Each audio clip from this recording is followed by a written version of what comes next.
Welcome back, students. Today we're going to talk about social and emotional development.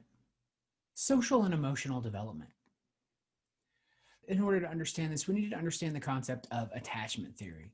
So attachment theory or attachment refers to an emotional tie to another person. Usually in the context of this unit, we're talking about the emotional connection between a parent and a child, or a caregiver and a child. In children, attachment can appear as a desire for physical closeness to a caregiver. One of the first persons to study attachment theory was a guy named Harry Harlow with his wife. And basically, they determined that attachment was based off of love/comfort, not nourishment. Because according to behaviorists, the only reason why we would stick with our parents is because they provide us with food and shelter. But Harlow said that there is another variable at play. We're going to watch a video about Harry Harlow's experiment right now. The other person to really take this concept and study it was a woman named Mary Ainsworth. And Mary Ainsworth developed what's called the strange situation to determine secure versus insecure attachment. So we're going to watch a video about this now. Attachment styles and variation. So the degree and style of parent-child attachment has been tested with the strange situation. There are 3 stages for this. There is the first stage where the child and mother are alone in an unfamiliar or strange environment. In the second phase, a stranger enters the room and starts to interact with the child, and then the mother leaves. Then in the third stage, the mother returns. This is known as the reunion. So why does this matter? So reactions to separation and reunion, that's the key. So secure attachment is most children, about 60%. They feel distressed when mother leaves and they seek contact with her when she returns. Insecure attachment in the anxious style is they cling to the mother, they don't explore, and they get very upset when mom leaves and when mom returns, like inconsolable. And then insecure avoidant attachment is they're indifferent to mother's departure and indifferent to her return. I'm only including this slide because I just like the visual image of the different attachment styles. What causes these different attachment styles? Is it nature or is it nurture? So on the nature side of things, the strange situation mainly is a function of temperament. So remember, temperament is the characteristic style of emotional reactivity. So how do children respond, basically? If they have an easy temperament, they're calm and relaxed, predictable, easy to get to sleep, easy to get to eat. Some infants, however, can have a more fussy temperament style, unpredictable. They tend to be, have mood swings, things like that. And then on the nurture side of things, it's about parenting behavior. So Ainsworth believes that sensitive and responsive, calm parenting correlates with a secure attachment styles.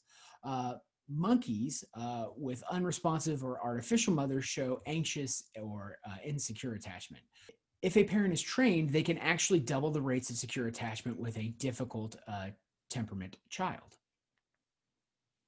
It's also important to note that Mary Ainsworth's work focused mostly on the relationship between mother and child, but fathers are really important too.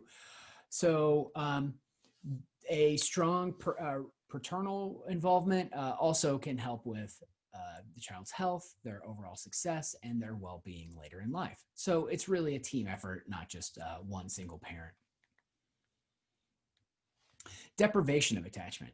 So deprivation of attachment or insecure attachment can lead to avoiding other people, anxiety, fear, exaggerated stress response, attention-seeking behavior, refusal to accept or engage in other people. Now, some children can be resilient. They can bounce back from this. But prolonged deprivation, emotional deprivation, can lead to like attachments, like I said, which increase anxiety, have increased depression, lower intelligence, and increased aggression as well. And the interesting thing about this is the type of attachment you develop can also lead to the type of attachments you will form later in life with friends and with loved ones as well, and the kind of partner you're going to be. Let's talk about parenting styles. So parenting styles are really based on parental support of the child and parental demands. So if a parent is demanding but also supportive, this leads to authoritative parenting. So it's a reciprocal relationship. They'll hear the child out. If a parent is demanding but not really emotionally supportive, they're more authoritarian, very strict. It's about asserting power and dominance, and less caring about the child's emotional state. If the parents are they're undemanding in terms of rules, but they're very supportive. They're a permissive parent. So they're indulgent. They might be more interested in being friends with their kid rather than being their parent. And then if they're undemanding and unsupportive, this is the rejecting or neglecting parental relationship. If you want to see which type of parent you would be, take this quiz now. We're also going to watch a short video about this. Erik Erikson. Erik Erikson basically said that development is a lifelong process and that each of the stages along the way, you have a social need that has to be met. If there's a mess up or something during each of these stages, if there's an error, then what happens is you develop a fixation. You're kind of stuck in each of these stages, or you develop some sort of a hang up, basically. So the first stage is basic trust versus mistrust. Where a child is basically learning can they trust and rely on others, developing drive and hope, and autonomy versus shame and doubt. The child is learning self-control and willpower. In initiative versus guilt, the child is learning direction and purpose. In industry versus inferiority, they're learning method and competence. Identity versus role confusion, they're learning devotion and fidelity. They're figuring out who they are.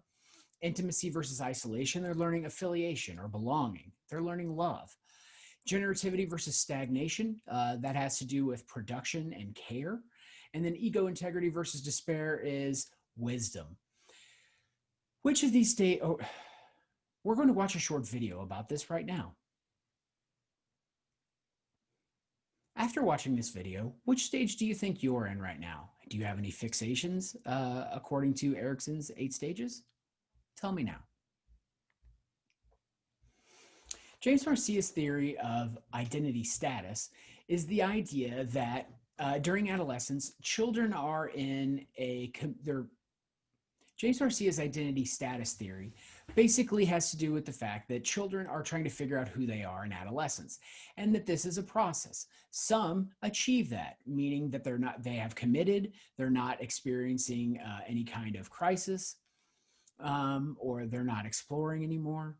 Foreclosure is like they have committed, but they never got to explore. So the identity was sort of forced on them. Moratorium is they don't know yet, but they're still exploring. And then diffusion is they have no commitment and they don't really care. There's no crisis. It's not even on their radar. What are some examples of adolescents who are experiencing these different stages regarding major life commitments? Tell me now. Parental and peer behavior influences.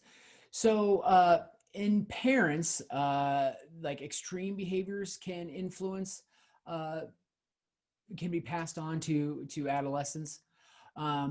Also, vocational and academic success, political and religious beliefs have a huge influence on the behavior of children who are developing. But during adolescence especially, the focus shifts away from parents and focuses more on peers. We look to our peers for influence on day-to-day behaviors, what's cool. We also tend to seek out people who are like us, who share similar interests to us. And we sort of start to avoid maybe people we liked before, but they weren't exactly, we didn't have as much in common with them. Cultural influences on behavior. So culture is the enduring behaviors, ideas, and attitudes and traditions that groups share. And it tends to be transmitted from one generation to the next. So values is one example of this. So culture is what propels our species forward. Norms are understood rules for accepted and expected behaviors.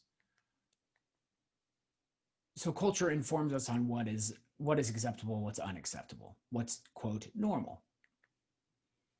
Gender development. So sex versus gender. First thing to keep in mind is that when we talk about sex, we're talking about biological. We're talking about your chromosomes, XX versus XY. Gender is a social construct. So our gender identity is the realization of one's own gender, whereas our gender role is the set of expected behaviors for both male and female. What does it mean to be male? What does it mean to be female? A lot of this is informed by the influence of media, books, TV, the internet, apps, all that kind of stuff. So we're going to take a quick view of the story. I'm glad you're a boy. I'm glad you're a girl. Page 1. Boys have trucks. Girls have dolls. Boys are strong. Girls are graceful. Boys are doctors. Girls are nurses. Boys are policemen. Women are meter maids. Boys are pilots. Girls are stewardesses. Boys fix things. Girls need things fixed. Boys are presidents. Girls are first ladies. Boys can eat. Girls can cook. Boys build houses. Girls keep houses. Boys invent things. Girls use what boys invent. And in the end, I'm glad you're a girl. I'm glad you're a boy. And then they hug, and it's, we need each other. What did you think of this story? And what is the role of culture and media on how gender roles are developed? How do we form our gender identity? Well, one idea is that we form this based off of social learning. We observe other people and we learn, we watch them get rewarded and punished, and then we learn that way. And then we learn that way. Gender schema theory is that we learn from culture what it means to be male or female, and we just adjust accordingly. So we create a schema, we assimilate, and we accommodate. So it's a cognitive process. Now, again, there is an influence in the media. So this might be a little harder to see, so you have to get a little closer to the screen. But here we have the game Battleship. This was an actual Battleship cover of the game. You see dad and son, they're playing Battleship. They're having just a great time. What do you notice in the top right-hand corner? What do you notice? It's subtle messages like these that help to influence our gender schema. And now we're going to watch one video about the impact of the beauty industry and how it creates unrealistic expectation of what it means to be female. And that, ladies and gentlemen, is all I have for you today. If you have any questions, let me know. Otherwise, have a fantastic day.